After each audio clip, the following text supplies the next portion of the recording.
اور جب ایمان مضبوط ہوتا ہے تو پھر بلند عمارت کھڑی ہوتی ہے عمل کی بھی۔ اب یہ کام اس لیے کیا ابراہیم علیہ السلام نے تاکہ لوگ جو ہیں آئیں اور آ کر پھر مجھ سے پوچھیں۔ ان کو یہ بحث میں انوالو کرنا چاہ رہے تھے، ڈائلاگ شروع کروانا چاہ رہے تھے، ان سے بتانا چاہ رہے تھے کہ میں بہت سیریس ہوں، میں مذاق نہیں کر رہا، لائب نہیں ہوں، بہت سنجیدہ ہوں۔ تو کیا کیا؟ فَجَعَلَهُمْ جُذَاذًا إِلَّا كَبِيرًا لَهُمْ لَعَلَّهُمْ إِلَيْهِ يَرْجِعُونَ۔ چنانچہ اس نے ان کو ٹکڑے ٹکڑے کر دیا اور صرف ان کے بڑے کو چھوڑ دیا تاکہ شاید وہ اس کی طرف رجوع کریں۔ بہت سارے چھوٹے بڑے بت ہوں گے نا، اور ایک سب سے بڑا بت ہوگا، وہ سب سے بڑے کو تو چھوڑ دیا اور باقی چھوٹے چھوٹے بتوں کو ختم کر دیا۔ معلوم ایسا ہوتا ہے جیسے کوئی تہوار وغیرہ کا موقع تھا، شہر سے دور مندر وغیرہ ہوا کرتے تھے، بہرحال جو بھی تھا مندر خالی تھا، مندر میں پہنچ کر انہوں نے ان بتوں کو توڑا، واپس آئے، آ کر دیکھا کیا بتوں کا حال ہوا۔ پوچھا انہوں نے، قالوا من فعل هذا بآلهتنا انه لمن الظالمین۔ انہوں نے آ کر بتوں کا یہ حال دیکھا تو کہنے لگے ہمارے خداؤں کا یہ حال کس نے کر دیا، بڑا ہی کوئی ظالم تھا وہ۔ یہ بتوں کو توڑنے پر ہمیشہ کفار ایسے ہی بلبلاتے ہیں، ایسے ہی ناراض ہوتے ہیں۔ بت کو کوئی ہاتھ نہ لگائے، لاکھوں بچے مر جائیں، انسان مر جائیں، ان کو بوم کر دو، ٹارچر کر دو، بھوکا مار دو، تھوڑا سا افسوس کر کے بیٹھے رہیں گے، آرٹ کو کوئی ہاتھ نہ لگائے۔ آرٹ جو ہے نا وہ خود خدا ہے، پوجنے والا معبود بن گیا ہے۔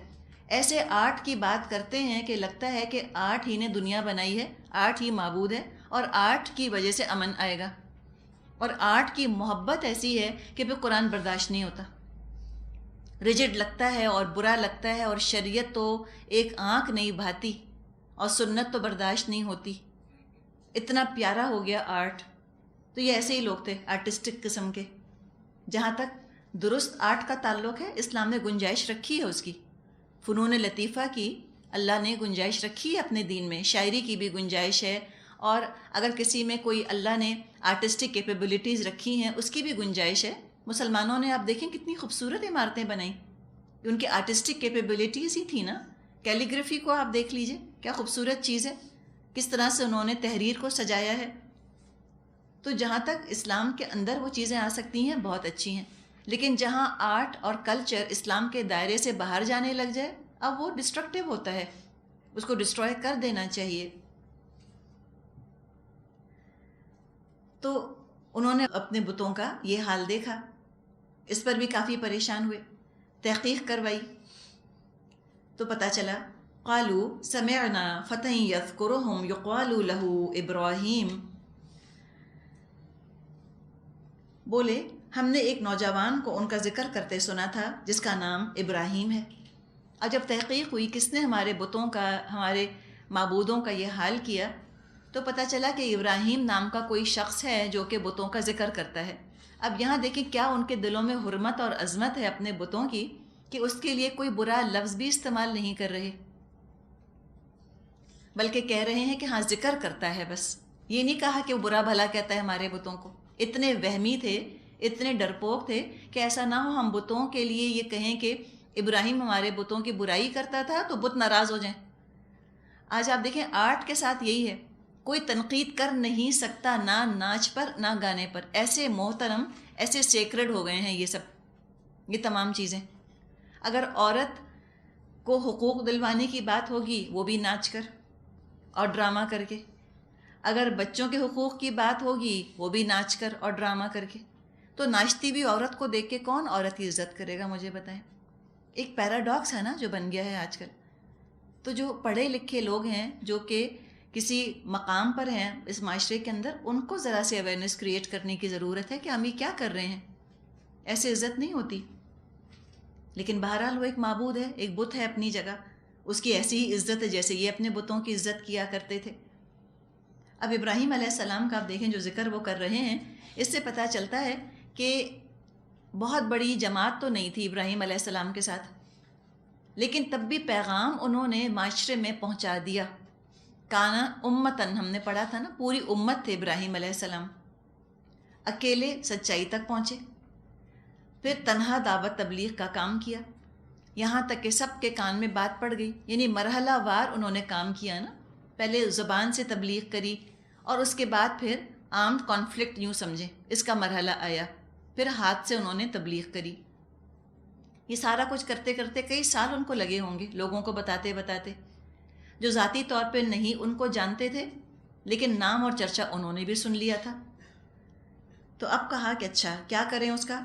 قالوا فأتوا به على أعين الناس لعلهم يشهدون. انہوں نے کہا تو پکڑ لاؤ اس کو سب کے سامنے تاکہ لوگ دیکھ لیں. مراد ہے کہ ہم ایگزیمپلری پنشمنٹ اس کو دیں گے تو ذرا سا لوگ دیکھ لیں، پبلک ہیئرنگ ہو جائے. قالوا، اب آپ دیکھیں اب یہ کیا ہے، یہ کچہری ہے نا سمجھے، اوپن ٹرائل ہو رہی ہے ابراہیم علیہ السلام کی. قالوا أأنت فعلت هذا بآلهتنا یا ابراہیم. انہوں نے پوچھا کیوں ابراہیم تو نے ہمارے خداؤں کے ساتھ یہ حرکت کی ہے. خداؤں کے ساتھ یہ حرکت، آپ سوچیں خدا کو کوئی مار سکتا ہے اس طرح سے؟ وہ کیا خدا ہوا جو کہ مخلوق کے ہاتھوں ایسا بے بس ہو کہ مخلوق اس کو مار پیٹ کے کاٹ پیٹ کے رکھ دے اور خدا بیچارہ پٹ جائے اور ٹوٹ جائے اور لوگوں کے ہاتھوں ایکسپلائٹ ہو جائے اور اس پر ظلم اور ستم ہو جائے. جو اپنے آپ کو ظلم سے نہیں بچا سکتا وہ کسی اور کی کیا مدد کرے گا.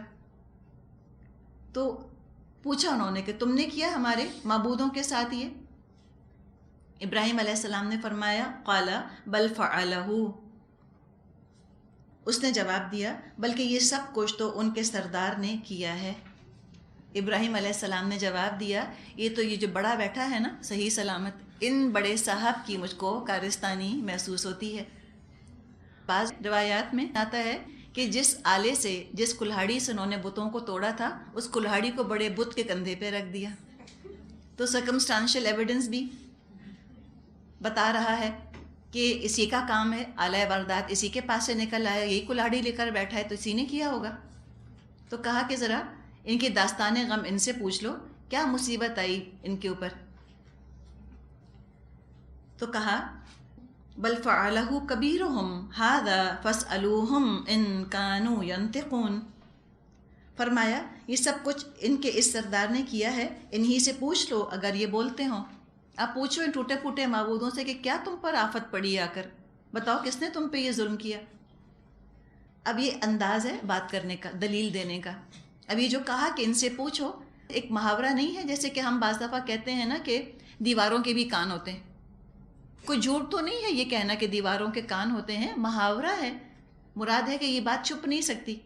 ان سے کہا گیا کہ تم ان بتوں سے پوچھو، تو مراد ہے کہ تم خود احساس کرو کہ تم کتنی بڑی حماقت کر رہے ہو. بات سے بات نکالی ابراہیم علیہ السلام نے اور اپنی قوم کے بزرگوں کو اور مذہبی پنڈتوں کو ایسی جگہ پہنچا دیا جہاں اعتراف کے سوا کوئی راستہ نہیں بچا. اس کو کہتے ہیں حق کی دلیل سے باطل کو کاٹنا. ایسے وہ نا استدراج کیا کرتے تھے، دھیرے دھیرے وہ دائروں پہ دائرے بناتے چلے جاتے تھے. ابراہیم علیہ السلام دلیل سے اور لاجک سے اور عقل استعمال کر کے، یہاں تک کہ وہ لوگ اپنی ہی باتوں کے جال میں پھنس جاتے تھے. خود ہی ایسی جگہ پہنچ جاتے تھے کہ جہاں پر حق کا اعتراف کیے بغیر کوئی چارہ نہ ہوتا تھا. اب یہی ہوا. فَرَجَعُوا إِلَىٰ أَنفُسِهِمْ، تو وہ لوٹے اپنے نفسوں کی طرف. مراد ہے دل ہی دل میں سوچا یا سر جوڑ کے آپس میں باتیں کی. فَقَالُوا إِنَّكُمْ أَنْتُمُ الظَّالِمُونَ، کہنے لگے واقعی تم خود ہی ظالم ہو. یہ خیال ان کو آیا کہ دیکھو ہم کتنی غلطی کر رہے ہیں نا، واقعی یہ تو معبود نہیں ہو سکتے ہمارے. اب یہ موقع تھا کہ ضمیر ان کا جاگا تھا، حق کا نور ان کی زندگی میں لہرایا تھا، ہدایت کا دروازہ کھلا تھا. ان کو چاہیے تھا جادوگروں کی طرح لپک کر اس دروازے کو پکڑ لیتے، اس نور کو گل نہ ہونے دیتے. ہدایت آئی تھی زندگی میں لیکن کیا ہوا، انہوں نے ضائع کر دیا. ہدایت کا دروازہ پھر بند ہو گیا، نور کا چراغ پھر گل ہو گیا، پھر یہ اندھیروں کے اندر لوٹ گئے. ثم نکسوا علی رؤوسہم، پھر ان کی مت ماری گئی، پھر اوندھے ہو گئے. کہنے لگے لقد علمت ما هؤلاء ينطقون، بولے تو جانتا ہے یہ بولتے نہیں. پھر جذبات کے اور عصبیت کے اور پریجڈس کے اور ضد اور جہالت کے پردے چھا گئے ان کے اوپر، اندھیروں کی طرف لوٹ گئے۔ اب یہ جو رویہ ہوتا ہے نا، نکسو علی رؤوسہم، حق دیکھا، حق کو پہچانا اور نہیں قبول کیا، ریجیکٹ کر دیا، یہ بات اللہ کو بہت بری لگتی ہے، اور یہی وہ رویہ ہے جس سے کہ دلوں پر مہر لگا دی جاتی ہے۔ حق کو پہچان لیا، دل نے گواہی دے دی، تم کو سب سمجھ آ گیا، پھر سچائی کا انکار کیا، پھر ٹال مٹول کی، پھر ڈیلے کیا، پھر نہ مانا ضد کی وجہ سے، تو پھر تو دلوں پر مہر لگے گی، ختم اللہ علی قلوبہم والی کیفیت پیدا ہو جاتی ہے۔ تو کہنے لگے، بہت جھینپے، شرمندہ ہوئے، کہنے لگے تم جانتے ہو نا کہ یہ بولتے نہیں، بس اسی کا انتظار تھا ابراہیم علیہ السلام کو۔ قال افتعبدون من دون اللہ ما لا ينفعکم شیئا ولا یضرکم اف لکم ولما تعبدون من دون اللہ افلا تعقلون۔ ابراہیم علیہ السلام نے کہا، پھر کیا تم اللہ کو چھوڑ کر ان چیزوں کو پوج رہے ہو جو نہ تم کو نفع پہنچانے پر قادر ہیں نہ نقصان؟ تف تم پر اور تمہارے ان معبودوں پر جن کی تم اللہ کو چھوڑ کر پوجا کرتے ہو، کیا تم میں کچھ بھی عقل نہیں؟ ایمان تو بات کی چیز ہے، عقل ہی سے کام لے لو، ریشنل تھنکنگ ہی کر لو، لاجکلی اگر تم سوچ لو تب بھی تم کو بات سمجھ آئے گی کہ یہ بت ہمارا کچھ نہیں کر سکتے، اس لائق نہیں کہ تم کو اپنی داستان غم سنا سکیں، یہ بت اس قابل نہیں کہ اپنے آپ کو بچا سکیں، تو آخر کس مرض کی دوا ہیں؟ تمہارا کیا کر لیں گے؟ کیا فائدہ دیں گے یا کیا نقصان دیں گے تم کو؟ کیوں نہیں تم عقل سے کام لیتے؟ اب یہ بات لوگوں نے سن لی، لاجواب تو ہو گئے۔ کفر جب لاجواب ہوتا ہے تو اور جھنجھلاتا ہے اور اس کو غصہ آتا ہے، اور حق کی طاقت کو جب وہ دلیل سے چپ نہیں کرا سکتا، نہیں کم کر سکتا، اب وہ طاقت کا مظاہرہ کرتا ہے، پرسیکیوشن۔ یہ ہمیشہ سے ڈکٹیٹرز کا طریقہ رہا، اور آج بھی جو اس طرح کے ڈکٹیٹر ملک ہیں ان کا بھی طریقہ یہ ہے، جب وہ حق کے آگے خاموش ہونے لگتے ہیں اب وہ طاقت کا مظاہرہ شروع کرتے ہیں۔ قالوا حرقوه وانصروا آلهتكم ان کنتم فاعلین۔ انہوں نے کہا، جلا ڈالو اس کو اور حمایت کرو اپنے خداؤں کی اگر تمہیں کچھ کرنا ہے۔ ایسے مجبور بیچارے اور بے بس ان کے معبود کہ ان کو اپنے معبودوں کو سپورٹ کرنا پڑا، مدد کرنی پڑی، اور ادھر اللہ جو کہ زبردست ہے، القہار، الولی، اللہ اپنے بندے کی مدد کر رہا تھا۔ اس کے بارے میں کہتے ہیں، آگ کے بارے میں، کہ ابراہیم علیہ السلام کا والد بھی آگ جلانے والوں میں شامل تھا۔ سورہ مریم میں ہم نے قصہ پڑھا تھا ابراہیم علیہ السلام کا، وہ بھی شامل تھا۔ سب مل گئے۔ پھر امیجن کریں نا، ذرا امیجنیشن آپ اپنا استعمال کریں۔ ایک شہر میں ہنگامہ ہے، ایک مہم چلی ہوئی ہے، کیمپین ہو رہی ہے کہ ابراہیم کو جلانا ہے، اور وہ چھوٹا موٹا تو جلانا نہیں چاہ رہے تھے ان کو، وہ تو چاہ رہے تھے کہ ایسی ہم ان کو عبرتناک سزا دیں کہ لوگ آئندہ کان پکڑیں توحید سے۔ تو خوب پروپیگنڈا ہوا، ہائپ اس کی بنائی گئی، آگ جلائی گئی، بڑا سا کہتے ہیں الاؤ تیار کیا گیا، اور روایات میں آتا ہے کہ وہ الاؤ، جو گڑھا بنایا انہوں نے جس میں کہ آگ جلائی، اس میں اتنی زیادہ تیزی تھی، اتنی گرمی تھی کہ کوئی وہاں پاس جا کر ابراہیم علیہ السلام کو ڈال بھی نہیں سکتا تھا، تو ان کو منجنیق پر بٹھایا گیا۔ وہ نہیں ہوتا کسی چیز پر بٹھاتے ہیں سلنگ شاٹ کی طرح، کہ ان کو بٹھا کر پھر وہاں سے کینن بال نہیں ہوتی، توپ سے فائر کرتے ہیں کوئی گولہ، اس طرح سے کیٹاپلٹ کی طرح ان کو اس کے اندر ڈالا گیا۔ سب دیکھ رہے ہیں ابراہیم علیہ السلام، ایک طرح کا سائیکولوجیکل پریشر بھی ان کے اوپر تھا۔ شاید یہ بھی چاہا ہو کہ ذرا یہ گھبرائے تو ہماری اس تیاری سے، ہو سکتا ہے آگ کی تیاری ہوتی دیکھ کر یہ گھبرا جائے اور کچھ کمپرومائز پر آمادہ ہو جائے، لیکن کیا ثابت قدم تھے ابراہیم علیہ السلام، سب کچھ دیکھتے رہے۔ اب کیا ابراہیم علیہ السلام کو معلوم تھا کہ میں آگ میں گروں گا تو جلوں گا نہیں؟ پتہ تھا ان کو، پہلے سے انشورنس نہیں مانگی اللہ سے کہ اللہ پہلے گارنٹی دیں مجھ کو کہ میں نہیں جلوں گا تو کودتا ہوں ورنہ نہیں۔ ہمارا یہی حال ہے، ہم کہتے ہیں اللہ پہلے گارنٹی، نقصان تو نہیں ہوگا تو قربانی دیں گے، یہ تو نہیں کہ قربانی بھی دے دی اور پھر ہم نقصان بھی اٹھا بیٹھیں۔ ہم شرطیں لگا کر آتے ہیں نا، یہی فرق ہے ہم میں اور ابراہیم علیہ السلام میں۔ گارنٹی مت مانگیں، کر جائیں، قدم اٹھا لیں اور چھوڑ دیں اللہ پر معاملہ اور دیکھیں اس کی شان. ہم جو گارنٹی مانگ رہے ہیں وہ تو بہت ہماری محدود گارنٹی ہے نا. عقل چھوٹی چھوٹی محدود عقل ہے ہماری. اللہ جس طرح کا پروٹیکشن دیتا ہے وہ تو بس اسی کی شان ہے. کس شکل میں دیتا ہے اس شکل میں شاید ہم مانگ بھی نہ پاتے جس طرح اللہ بچاتا ہے. لیکن کنڈیشنز نہیں، شرطیں نہیں ہونی چاہیے، ifs اینڈ بٹس نہیں. یہ ہوگا تو یوں کروں گا، نہیں. تم کرو اپنے کرنے کا کام بس. تو ابراہیم علیہ السلام وہ تو آگ میں کود پڑے. ابھی جو آگ میں کودنا تھا اس کو بھی دیکھیں. اب ان کے اپنے اندر کا سوچیں ابراہیم علیہ السلام کا کہ کس چیز نے ان کو آگ میں کودنے پر آمادہ کر دیا.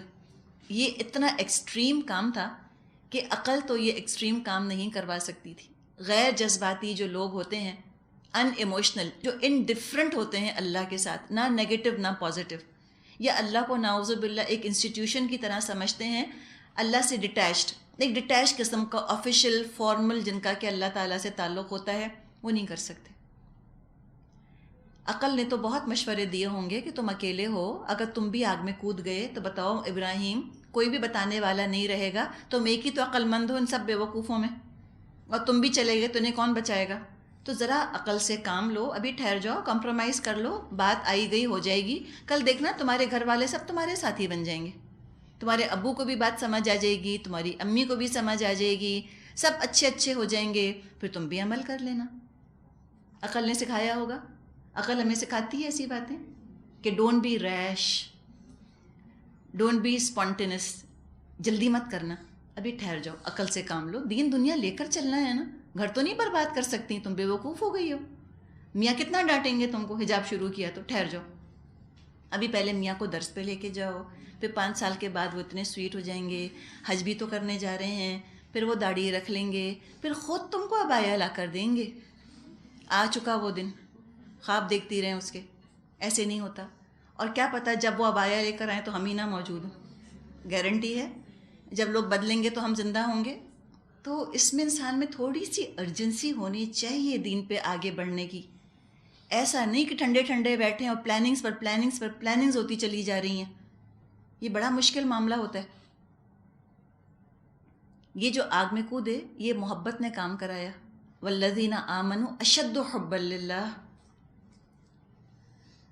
عقل تو سیلف پروٹیکشن سکھاتی ہے، بچاؤ اپنے آپ کو، اور محبت قربانی دینا سکھاتی ہے. ایسی محبت کا مظاہرہ کیا کہ آگ بھی جلانا بھول گئی. وہ بھی حیران ہو گئی نا، مبہوت ہو کے رہ گئی. آگ بھی سٹن ہو گئی ایک طرح سے. کیسا بھی ہوتا ہے. تو عشق ہے جس نے کام کرایا. عشق نے، اللہ سے عشق کرنے کی ضرورت ہے. ایڈوریشن، شدت کی محبت. اللہ سے زیادہ بڑھ کر توقعات کسی سے نہ رکھے انسان. اللہ سے بڑھ کر پیارا کوئی نہ ہو.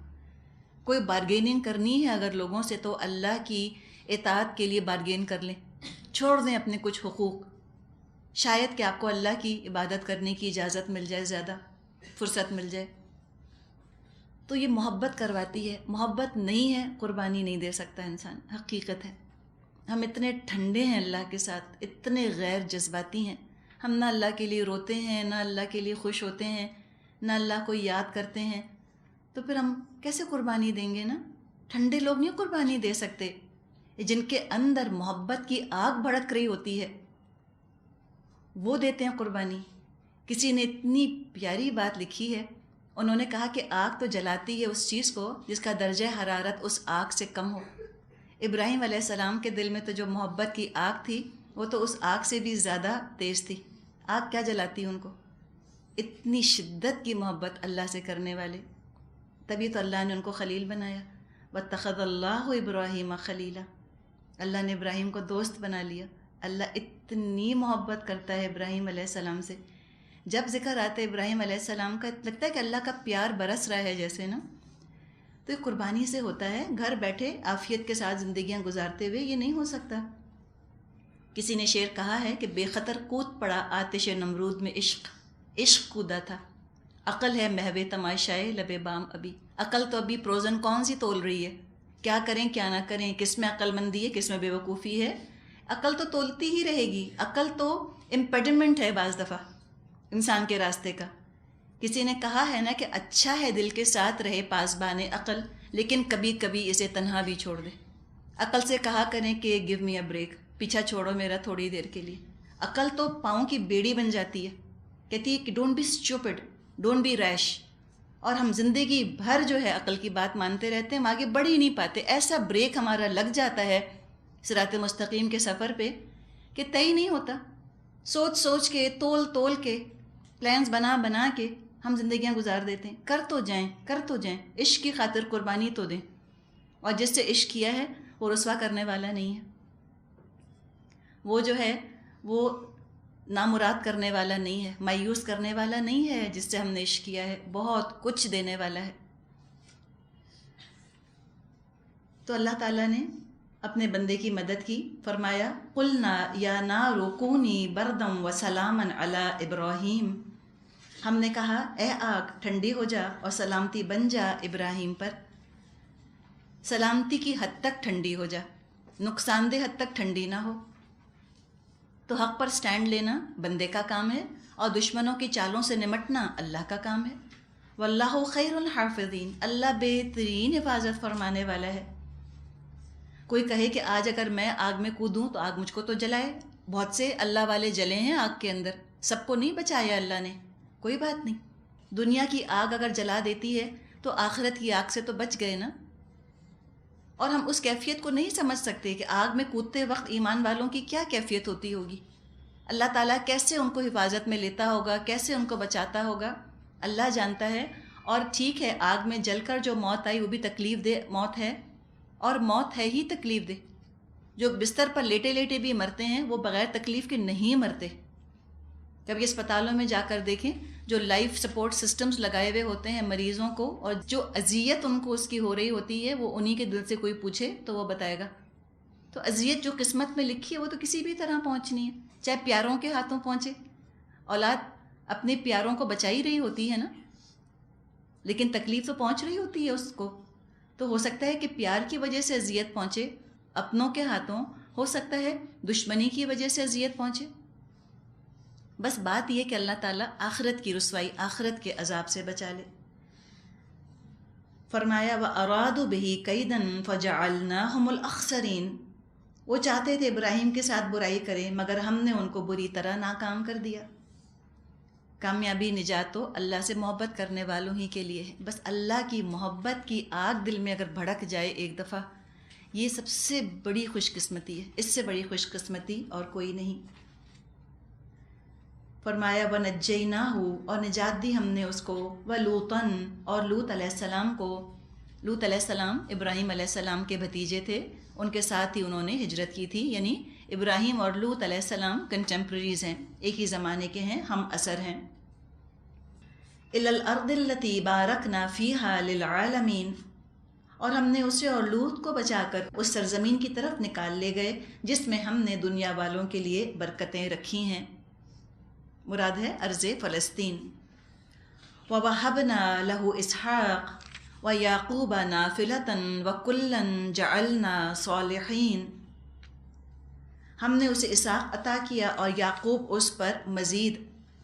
نافل، نفل کا مطلب ہوتا ہے زائد، ایکسٹرا، اور یہ ہمیشہ اچھی چیز کے لیے آتا ہے، مثبت چیز کے لیے، بری چیز کے لیے نہیں آتا۔ وَكُلًّا جَعَلْنَا صَالِحِينَ، اور ہر ایک کو صالح بنایا۔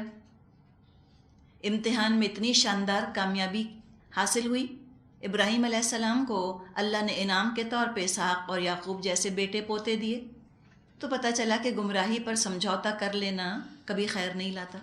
کمپرومائز مت کریں، عافیت والی زندگی کی تلاش میں مت رہیں۔ ایک زندگی ابراہیم علیہ السلام کی کہ چیلنجز کا مقابلہ کرنے میں زندگی گزار دی، تو دیکھیں کتنی اللہ نے خیر دی، آگے نسلوں میں وہ خیر باقی رہی، آخرت تک سنور گئی، نسل در نسل کی۔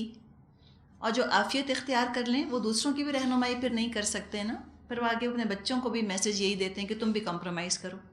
ڈائلیوٹ سے ڈائلیوٹ ہوتا چلا جاتا ہے پھر ایمان کا معاملہ۔ تو اللہ کے یہاں انسان عافیت کی دعا کرے، اس کے لیے قربانی دے دے، دنیا میں انویسٹ کر لے۔ آگے فرمایا آیت 75 تک، وَجَعَلْنَاهُمْ أَئِمَّةً يَهْدُونَ بِأَمْرِنَا وَأَوْحَيْنَا إِلَيْهِمْ فِعْلَ الْخَيْرَاتِ وَإِقَامَ الصَّلَاةِ وَإِيتَاءَ الزَّكَاةِ وَكَانُوا لَنَا عَابِدِينَ۔ ہم نے ان کو امام بنا دیا جو ہمارے حکم سے رہنمائی کرتے تھے، اور ہم نے انہیں وحی کے ذریعے نیک کاموں کی اور نماز قائم کرنے کی اور زکوٰۃ دینے کی ہدایت کی، اور وہ ہمارے عبادت گزار بندے تھے۔ تو گمراہ لوگوں کا بتایا تھا کہ وہ تو آبا و اجداد کے طریقوں سے رہنمائی حاصل کرتے ہیں، اللہ کے بندے اللہ کی وحی، اللہ کے حکم سے رہنمائی حاصل کرتے ہیں۔ وَلُوطًا آتَيْنَاهُ حُكْمًا وَعِلْمًا وَنَجَّيْنَاهُ مِنَ الْقَرْيَةِ الَّتِي كَانَتْ تَعْمِلُ الْخَبَائِثَ إِنَّهُمْ كَانُوا قَوْمَ سَوْءٍ فَاسِقِينَ وَأَدْخَلْنَاهُ فِي رَحْمَتِنَا إِنَّهُ مِنَ الصَّالِحِينَ۔ اور لوط علیہ السلام کو ہم نے حکم اور علم بخشا اور اسے اس بستی سے بچا کر نکال دیا جو بدکاریاں کرتی تھی، در حقیقت وہ بڑی ہی بری فاسق قوم تھی، اور لوط علیہ السلام کو ہم نے اپنی رحمت میں داخل کیا، وہ صالح لوگوں میں سے تھا۔ لوط علیہ السلام کو صحیح قوت فیصلہ علم اللہ تعالیٰ نے عطا فرمایا، لوگوں سے ڈیفرنٹ ہونا، آؤٹ کاسٹ ہونا منظور کر لیا، لیکن لوگوں جیسی برائیاں کرنا انہوں نے گوارا نہ کیا، to be one of the crowd بننا گوارا نہ کیا۔ اگر ان تھنگ جو ہے وہ گناہ ہے تو بہتر انسان ان تھنگ نہ کرے، نہ بنے کول لوگوں کی نظروں میں، اللہ کی نظر میں انسان ٹھنڈک تلاش کرے۔ اب یہ لوگوں پر آوازیں کسا کرتے تھے قوم لوط کے لوگ۔ قوم لوط جو تھی وہ قافلے لوٹتے تھے، گزرگاہوں پر بیٹھ کے لوگوں کو چھیڑا چھاڑا کرتے تھے۔ سب سے بڑھ کر جو کام اس قوم کی پہچان بن چکا ہے وہ ہے سڈومی، ہوموسیکشویلٹی۔ اس شہر کا نام صدوم تھا جس میں یہ رہا کرتے تھے، اور یہ جو نام ہے یہ علامت بن گیا اس برے کام کی۔ تو فرمایا بہت برے لوگ تھے۔ اللہ تعالیٰ نے لوط علیہ السلام کو ان تمام برائیوں سے، بری قوم سے نجات دی اور اپنی رحمت میں شامل فرما لیا، اس لیے کہ وہ خود یہ چاہتے تھے، خود ان کا دم گھٹا کرتا تھا، وہ کڑا کرتے تھے قوم کی بدکاریوں کے اوپر۔ تو پتہ یہ چلا کہ ماحول کی برائیوں کو ایکسیپٹ نہیں کرنا چاہیے، کم از کم اپنے اندر کراہیت انسان رکھے تاکہ فائٹ کر سکے، تاکہ ان کا مقابلہ کر سکے، بہتری کی کوشش کرے۔ کوئی اور بہتر ہو یا نہ ہو، کم از کم جب انسان کراہیت محسوس کرتا ہے، اس کے خلاف بات کرتا رہتا ہے، تو خود تو جم جاتا ہے نا اچھائی کے اوپر، کم از کم خود تو اڈاپٹ نہیں کرتا اس برائی کو، اور یہی نجات ہے انسان کی۔ اللہ تعالی ہم سب کو ان چیزوں سے سبق سیکھنے کی توفیق عطا فرمائے۔ نحمدہ ونصلی علی رسولہ الکریم، اما بعد فاعوذ باللہ من الشیطان الرجیم، بسم اللہ الرحمن الرحیم۔ رب اشرح لی صدری ویسر لی امری واحلل عقدۃ من لسانی یفقہوا قولی۔ سورۃ الانبیاء، رکوع نمبر 6 یہاں سے شروع ہو رہا ہے، آیت نمبر 76 سے۔ وَنُوحًا، اور یہی نعمت ہم نے نوح علیہ السلام کو دی۔ نوحًا ہم دیکھ رہے ہیں کہ نسب میں آ رہا ہے، یعنی یہاں سے پتہ یہ چلا کہ مضمون کا تسلسل چل رہا ہے، کنٹینویشن آف ٹاپک ہے۔ نوحًا، اور نوح کو یعنی کیا دیا نوح کو؟ وہی دیا نوح علیہ السلام کو جو اللہ تعالیٰ نے اس سے پہلے ابراہیم علیہ السلام اور دوسرے انبیاء کو دیا، یعنی قوت فیصلہ اور حکمت اور نبوت۔ یہی نعمت ہم نے نوح علیہ السلام کو دی۔ اذ نادى من قبل، یاد کرو جب کہ ان سب سے پہلے اس نے ہمیں پکارا تھا۔ فاستجبنا له، تو ہم نے اس کی دعا قبول کی۔ فنجیناہ واہلہ من الکرب العظیم، اور اسے اور اس کے گھر والوں کو کرب عظیم سے نجات دی۔ وَنَصَرْنَاهُ مِنَ الْقَوْمِ الَّذِينَ كَذَّبُوا بِآيَاتِنَا إِنَّهُمْ كَانُوا قَوْمَ سَوْءٍ فَأَغْرَقْنَاهُمْ أَجْمَعِينَ، اور اس قوم کے مقابلے میں اس کی مدد کی جس نے ہماری آیات کو جھٹلا دیا تھا، وہ بڑے برے لوگ تھے، بس ہم نے ان سب کو غرق کر دیا۔ بہت مختصراً 2 آیات میں نوح علیہ السلام کا قصہ بیان کیا گیا۔ بہت تفصیل کے ساتھ تو سورہ ہود میں ہم ان کا قصہ پڑھ چکے، اور آگے انشاءاللہ تعالیٰ 29ویں پارے میں ایک پوری صورت آئے گی سورہ نوح کے نام سے، وہاں بھی تفصیل کے ساتھ نوح علیہ السلام کا ذکر انشاءاللہ تعالیٰ ہم پڑھیں گے۔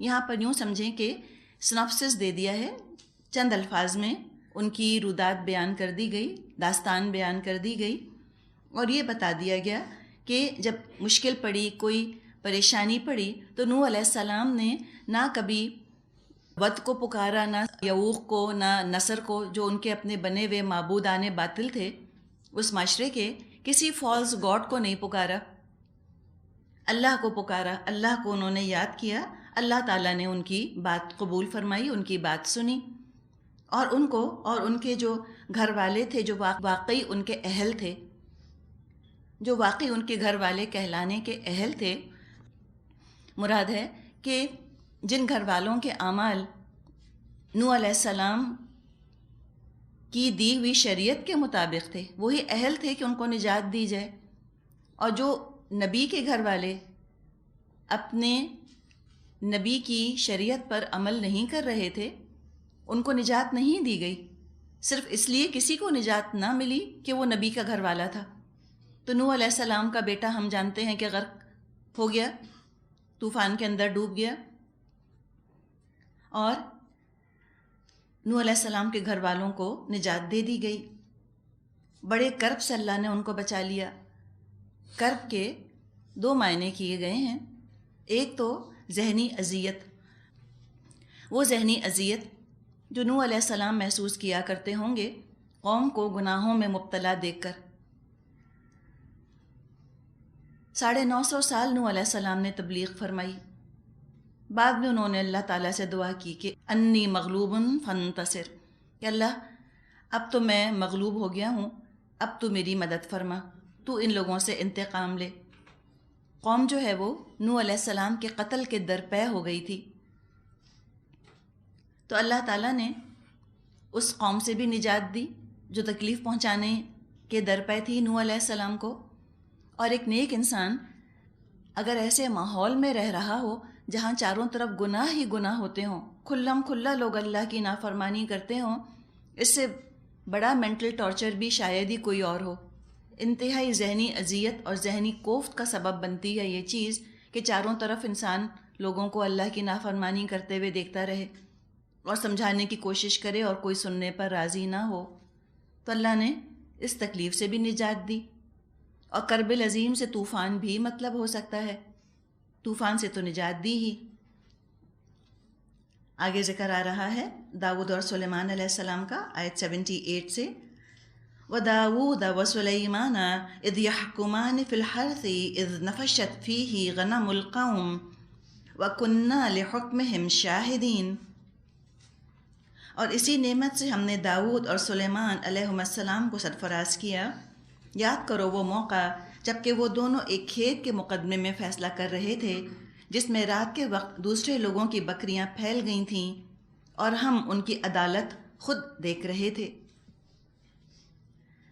نفشت، نون فا شین، مطلب ہوتا ہے جانوروں کا رات میں کسی کھیت میں گھس جانا اور اس کو نقصان پہنچانا۔ بنیادی مطلب تو ہوتا ہے بکھر جانا کسی چیز کا، اسکیٹر ہو جانا۔ کالعہن المنفوش، یہ بھی لفظ ہم پڑھتے ہیں سورۃ العادیات میں 30ویں پارے میں، دھنکی ہوئی روئی، اسکیٹرڈ وول کی طرح ہو جائیں گے پہاڑ قیامت کے دن، اس کا ذکر آتا ہے وہاں پر۔ تو نفشہ کا بنیادی مطلب ہوتا ہے بکھر جانا، اسکیٹر ہو جانا، پھیل جانا۔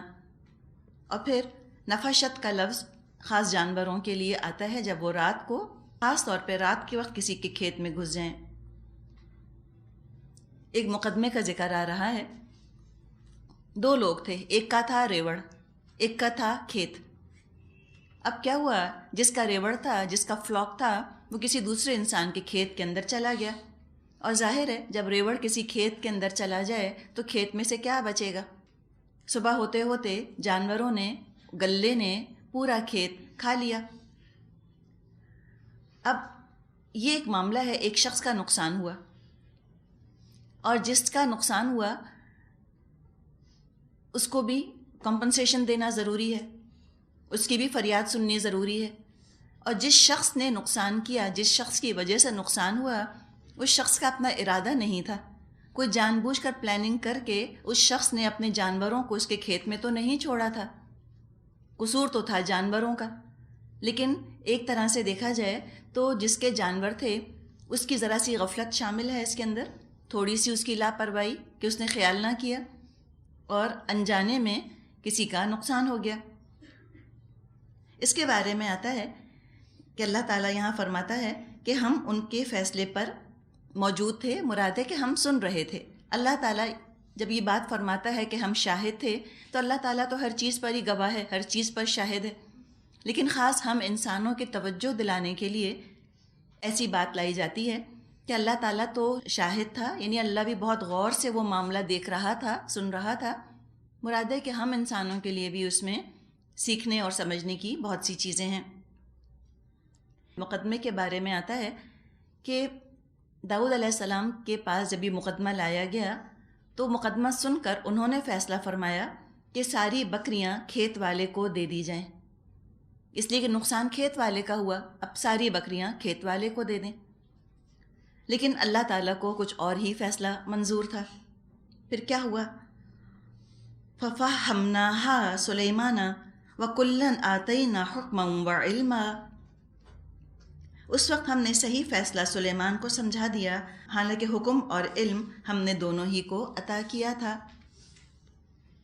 داؤد علیہ السلام نے یہ فیصلہ اپنی حکمت کے حساب سے کر دیا، لیکن سلیمان علیہ السلام کو اللہ تعالیٰ نے اس سے بہتر حل سمجھا دیا جو زیادہ انصاف سے قریب تھا. داؤد علیہ السلام والد تھے، سلیمان علیہ السلام بیٹے تھے، ابھی کم سن تھے. لیکن عین ممکن ہے کہ بعض معاملات میں اولاد والدین کو بہتر مشورہ دے دے، بالکل پاسبل ہو سکتا ہے. حکمت عمر کی تابع نہیں ہوتی، اور بچوں کی بات سن لینے سے والدین کا رتبہ یا مرتبہ یا ان کی حکمت پر حرف نہیں آتا. بہت سے معاملات میں والدین بہت اچھا فیصلہ کرتے ہیں، اولاد سے بہتر فیصلہ کرتے ہیں، اور بعض معاملات ایسے ہوتے ہیں جس میں اولاد بھی بہت اچھا فیصلہ کرتی ہے، بعض دفعہ والدین سے بہتر بات وہ کر رہے ہوتے ہیں. جیسے کہ یہاں پہ ہم دیکھ رہے ہیں سلیمان علیہ السلام نے بہتر فیصلہ کیا، اور باپ میں چونکہ حکمت تھی، داؤد علیہ السلام میں چونکہ ان کے پاس علم تھا، انہوں نے قطعاً اپنی توہین محسوس نہیں کی، ناراض نہ ہوئے، ان کا فیصلہ قبول کر لیا. کتنا فرق ہے آزر میں اور داؤد علیہ السلام میں.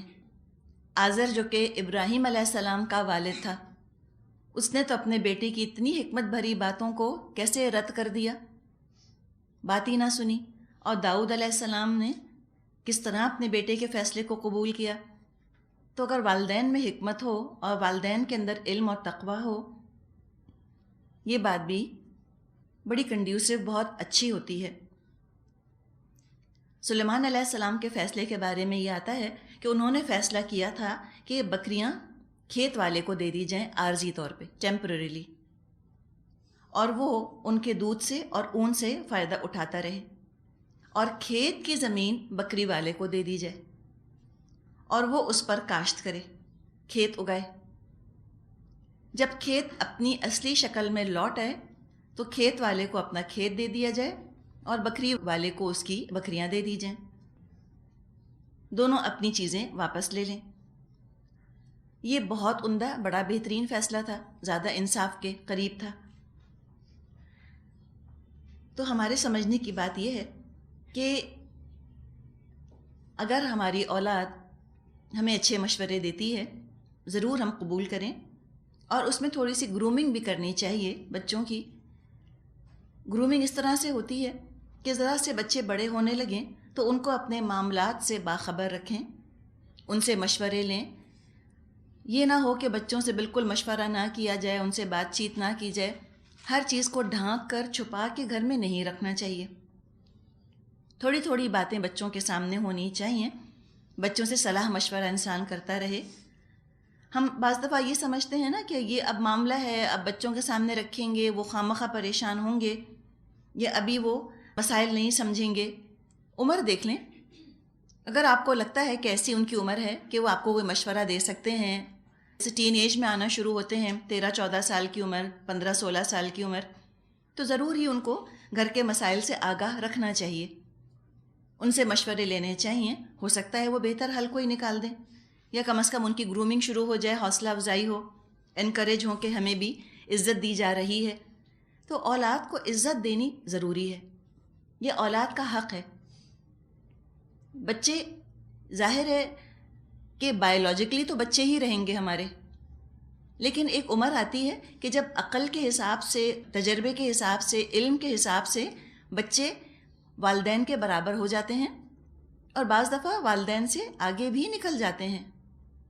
وہ علم حاصل کر لیتے ہیں، کوئی ان کو تجربے ہو گئے ہوتے ہیں جو والدین کو نہیں ہوئے ہوتے. تو اولاد سے مشورہ کرنا اچھا ہوتا ہے، آگے ان کو اپنی زندگی سنبھالنے میں بھی سہولت ہوتی ہے. اللہ تعالیٰ نے کیا فرمایا کہ ہم تو ان کے فیصلے کو دیکھ رہے تھے. اب کیا ہوا؟ فَفَهَّمْنَاهُمَا سلیمان، ہم نے صحیح فیصلہ سلیمان کو سجھا دیا. وَكُلًّا آتَيْنَا حُكْمًا وَعِلْمًا، حالانکہ حکم اور علم تو ہم نے دونوں ہی کو دیا تھا. یہ دیکھیں، داؤد علیہ السلام نے جو فیصلہ دیا وہ بھی اچھا تھا، لیکن سلیمان علیہ السلام کو اللہ تعالیٰ نے اس سے بہتر حل سجھا دیا. حالانکہ بیٹے تھے، ظاہر باپ سے عمر میں بھی کم تھے، لیکن پتہ یہ چلا کہ جو حکمت ہوتی ہے وہ عمر کے تابع نہیں ہوتی. کوئی عمر میں چھوٹا ہوتے ہوئے بھی حکمت میں 1 قدم یا 10 قدم آگے ہو سکتا ہے. وَسَخَّرْنَا مَعَ دَاوُودَ الْجِبَالَ يُسَبِّحْنَا وَالطَّيْرَ وَكُنَّا فَاعِلِينَ. داؤد علیہ السلام کے ساتھ ہم نے پہاڑوں اور پرندوں کو مسخر کر دیا تھا جو تسبیح کیا کرتے تھے. اس فعل کے کرنے والے ہم ہی تھے. اب یہ ذکر انشاءاللہ تعالیٰ دوبارہ ہم سورۃ صاد میں بھی پڑھیں گے، سورہ سبا میں بھی اس کا ذکر پڑھیں گے. یہاں بھی ذکر آ رہا ہے داؤد علیہ السلام کا. اللہ تعالیٰ نے ان کو بہت خوبصورت آواز سے نوازا تھا، اور صبح شام جب وہ اپنی خوبصورت آواز میں اللہ کی تسبیح، اللہ کی حمد کیا کرتے تو فضا گونج اٹھتی، پہاڑ اور پرندے ساتھ شامل ہو جاتے. تو یہاں پر ہم بڑی خوبصورت، بڑی ہی متوازن، بڑی بیلنس شخصیت دیکھ رہے ہیں داؤد علیہ السلام کی. ابھی ذکر آیا تھا ایک فیصلے کا، ایک ایسا بادشاہ جو کہ عوام کے لیے اویلیبل رہتا ہے، عوام کے معاملات سلجھانے کے لیے وہ موجود رہتا ہے. بادشاہ ہوتے ہوئے رعایا کے ساتھ امن اور انصاف کے معاملے میں بڑے محتاط، بڑے حساس. تو جو بڑائی کا مقام تھا، اپنے چھوٹوں کے ساتھ شفقت کا معاملہ، رحم کا معاملہ چھوٹوں کے ساتھ کیا. اور جس کے سامنے چھوٹے تھے، اللہ کے سامنے اس کا بندہ بن کر اس کے سامنے عاجزی، اس کی یاد کا اہتمام. آپ یہ دیکھیے کہ یہ بہترین رول بیلنسنگ ہے. اگر ہم چاہتے ہیں کہ ہمارے اندر عاجزی رہے تو جہاں ہمیں بڑا بننا ہے وہاں ہم بڑے بن کے رہیں، اور جہاں ہم کو چھوٹا بننا ہے وہاں چھوٹے بن کے رہیں. بعض دفعہ ہو یہ جاتا ہے کہ اگر اللہ تعالیٰ کوئی خاص مقام عطا کر دے کسی شخص کو، اب وہ چاہتا ہے کہ میں ہر جگہ بڑا بن کے رہوں، میں اپنے والدین کے سامنے بھی بڑا بنوں، یا کوئی خاتون چاہیں کہ میں شوہر کے سامنے بھی بڑی بن کے رہوں، میں خاندان کے بڑوں کے سامنے بھی میں ہی بڑی بن کے رہوں. یہ چیز تکبر پیدا کر دے گی انسان کے اندر. جہاں اللہ تعالیٰ جس مقام پر آپ کو بٹھا دے اس مقام کے لحاظ سے اپنا انسان کو رویہ ایڈجسٹ کر لینا چاہیے. آواز کو بھی آپ دیکھیے، ہم اپنی آواز کو ایڈجسٹ کرتے ہیں نا موقع کے حساب سے. جہاں اونچا بولنا ہوتا ہے وہاں اونچا بولتے ہیں، جہاں کم آواز میں بولنا ہوتا ہے کم آواز میں بولتے ہیں. اس سے کیا ہوتا ہے؟ مناسب رہتی ہے نا، ہر چیز متوازن رہتی ہے. تو اپنے آپ کو مرتبے کے لحاظ سے، رشتے کے لحاظ سے انسان ہر وقت ایڈجسٹ کرتا رہے، اس میں انشاءاللہ تعالی معاملہ درست رہے گا، تکبر کا شکار نہیں ہوگا، اپنے مقام پر قائم رہے گا. یہ نہیں کہا داؤد علیہ السلام نے کتنا بڑا بادشاہ ہوں، اتنا مصروف ہوں، میرے پاس کوئی ٹائم نہیں نماز کا. ایسی باتیں نہیں کی. اور نہ انہوں نے یہ کہا کہ میں تو اللہ سے اتنا ڈرتا ہوں، میرے پاس نہیں ہے یہ چھوٹے چھوٹے معاملات تم لوگوں کے نمٹانے کا. یہ کیا معاملہ ہوا تمہارا، ایک کا کھیت، ایک کی بکری، چلو چھوڑو، سب دنیاوی چیزیں ہیں، کوئی بات نہیں، نقصان ہو گیا تو. یہ رویہ بھی نہیں تھا. بیلنسڈ شخصیت تھی ان کی. یہ ہے انلائٹنڈ ماڈریشن حکمرانوں کا. ایسے حکمران جب ہوتے ہیں کسی ملک کے تو وہاں آتا ہے انلائٹنڈ ماڈریشن، ورنہ ایکسٹریم آتی ہے. یا تو وہ اس قدر اپنے آپ کو اعلیٰ اور اتنا بڑا سمجھنے لگتے ہیں کہ فرعونی بن کر بیٹھ جاتے ہیں، یا ایسے انسانوں کی ہمدردی، انسانوں کا درد دل میں اٹھتا ہے کہ اللہ کی یاد کا ٹائم ہی نہیں ملتا، یا اللہ نعوذ باللہ ظالم لگنے لگتا ہے.